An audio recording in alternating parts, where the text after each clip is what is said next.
For today's video, ito nga pala yung ganap ng asawa ko ngayon. Napakadami naming labahan at para makatulong sa kanya, pagluluto natin siya ng masarap na pananghalian.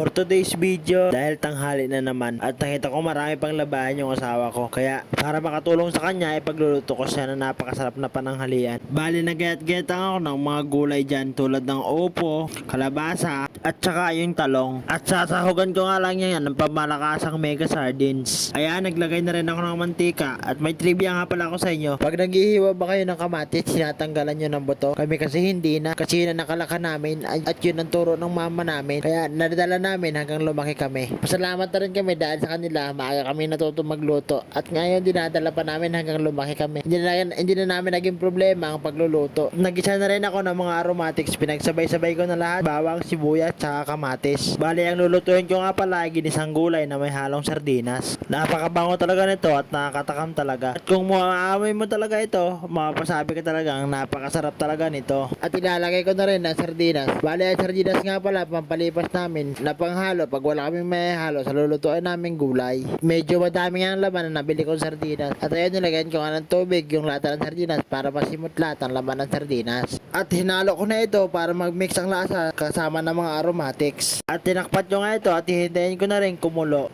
Makalipas ang ilang minuto, binalikan ko na ulit ang niluluto ko at binuksan ko na ulit ito. Yan, nilagyan ko na ng tubig at nilagay ko na rin ang siling pangsigang at saka nilagyan ko na rin ng asin. Pagkatapos niyan, sinunod ko na rin ang mga gulay. Pinagsabay-sabay ko na rin silang ilagay para sabay-sabay na rin silang maluto. Napakasarap talaga dito sa probinsya, lalo na pag libre ang mga gulay. Pag masipag ka lang manghingi, hindi ka talaga maguguto. Pagkatapos kong may lagay ang mga gulay, pinaghalo-halo ko na ito, tinakpan ko, ihintayin ko na rin kumulo. Makalipas ang ilang minuto, ayan, kumukulo na. Naghalo-halo ko nga ito at titikman ko kung maayos na ang lasa nito. At nagdahan-dahan niya ako sa pagtikim kasi mainit talaga. Ayan, medyo nakulangan talaga ako sa asin.